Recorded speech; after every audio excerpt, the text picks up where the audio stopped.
Welcome back to the corner, guys.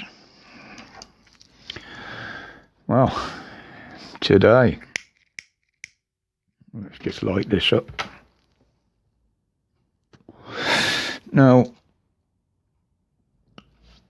it's been reported that the treasonous bitch Patel is going to fund processing centres in France, all for the channel paddlers. Now, I've got a problem with this, quite a big problem with this, because I can see where it's leading, and I've been right about most things so far over the last 18 months, so this is what I've got to take on it. Now, it's illegal the way they've been coming into the country, paddling their little boats across the channel.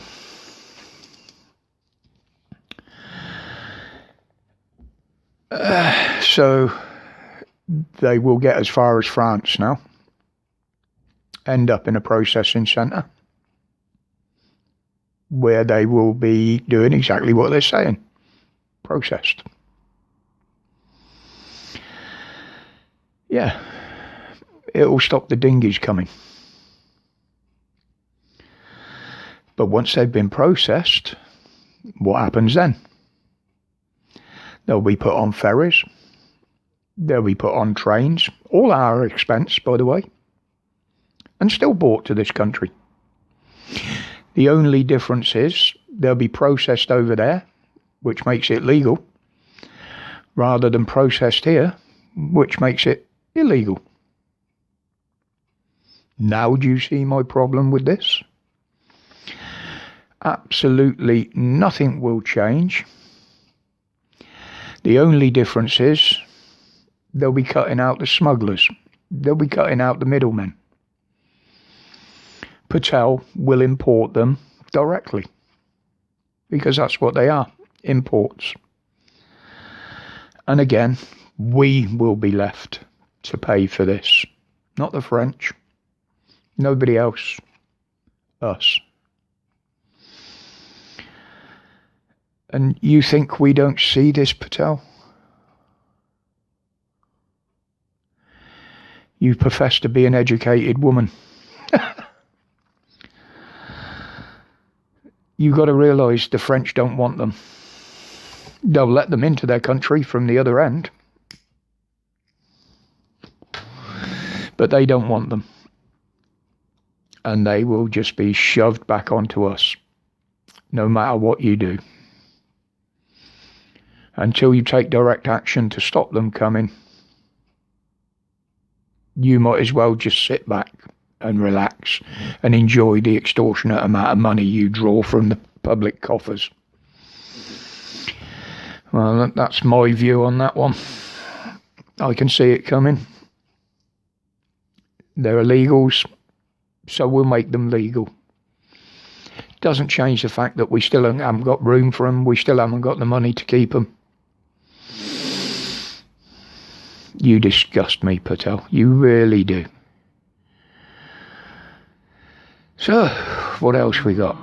Oh, the rollout of the booster jibby jab started, hasn't it? So basically, if 1 and 2 didn't get you in this experimental lottery, you can have another go now. What do they say? Third time lucky?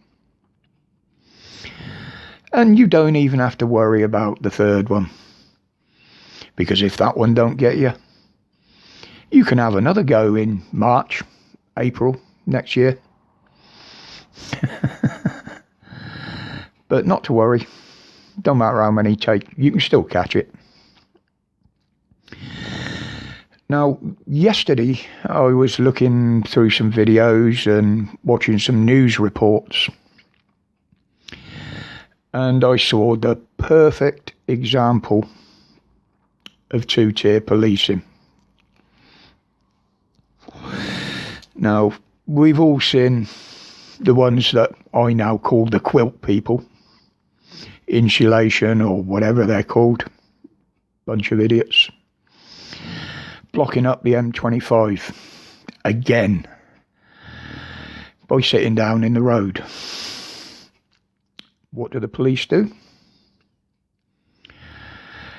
Are you okay? Do you need a drink? Do you need any water? Just let us know if you need anything. Left them there, totally jamming up the M25, inconveniencing hundreds and hundreds of people.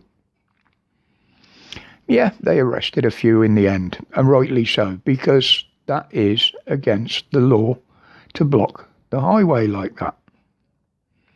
But the police were very nicey about it, weren't they? We all saw it on the news. We've all seen it in the videos. And then we see a protest in London yesterday. Protesters openly going up to the police and saying, no need for your violence today, we're peaceful. We're just walking. Well, we all know there's a few instigators amongst them. But you put them aside. And after a very, very peaceful march around the city, what do we see? Two blokes on the floor, in handcuffs, one with his head and his face covered in blood, where the police had got hold of him. Now, I didn't see, I must admit, whether they just slammed him into the floor or whether they battened him. But one of the evil little bastards did have a baton out. And what was the offence? What was the reason for the arrest? Well, the police said he was stood in the road.